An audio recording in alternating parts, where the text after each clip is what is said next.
পাকিস্তানের কথা বলি, এই পাকিস্তান এমন একটা দেশ বারবার মিথ্যা কথা বলে, কিন্তু এবার তাদের মিথ্যাচার বন্ধ হলো, একটুখানি স্বীকারোক্তি করলেন। কারণ ভারতে প্রত্যাঘাতের কথা মানলেন সেখানকার প্রধানমন্ত্রী শাহবাজ শরীফ। অর্থাৎ কোনটা বলুন তো, সেখানে একের পর এক যেভাবে আমাদের বীর জওয়ানরা একের পর এক বিমান ঘাঁটিগুলোকে উড়িয়ে দিয়েছিল, সেই কথা কিন্তু স্বীকার করে ফেলেন শাহবাজ শরীফ। এবং শুধুমাত্র কিন্তু স্বীকার করলেন না, সেগুলোকে মেরামতির জন্য, লজ্জায় মুখ ঢাকার জন্য টেন্ডার পর্যন্ত ডাকলো পাকিস্তান। দেখুন,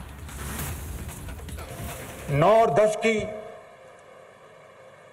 दरमियानी रात में तकरीबन 2:30 बजे सिपहसालार जनरल सईद आसिफ मुनीर ने मुझे सिक्योर फोन पे मुझे बताया कि वज़ीर-ए-आज़म साहब, हिंदुस्तान ने अपने बैलिस्टिक मिसाइल अभी लॉन्च किए हैं, एक नूर खान एयरपोर्ट पे गिरा है और कुछ और दूसरे इलाकों में गिरे हैं।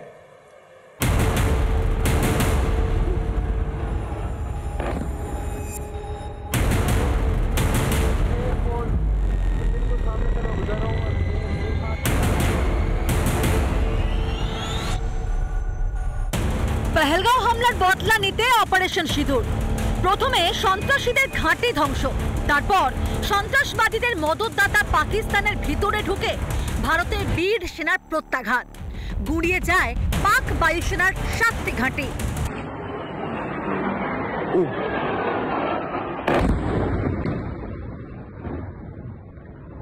মার খেয়েও শয়তানি থামেনি নির্লজ্জ পাকিস্তানে।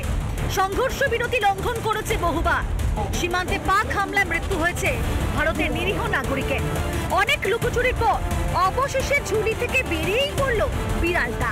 বড় কিছু ভারত করেনি, তাতেই পাকিস্তানের একের পর এক বিমান ঘাঁটি একেবারে ধুলির সাথে পরিণত হয়েছে। একটা বিশাল বড় বড় হ্যাঙ্গার যেগুলো থাকে সেগুলো ভেঙে গেছে, বিমানের ক্ষতি হয়েছে।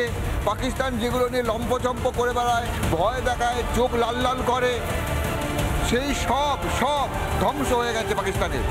মুখে বড় বড় কথা বলে যাচ্ছেন পাক প্রধানমন্ত্রী থেকে শুরু করে সে দেশের মন্ত্রী শান্তিরা, কিন্তু সত্যিটা যে এভাবে নিজেই ফাঁস করে ফেলবেন তা বোধহয় ভাবেননি খোদ শরীফও।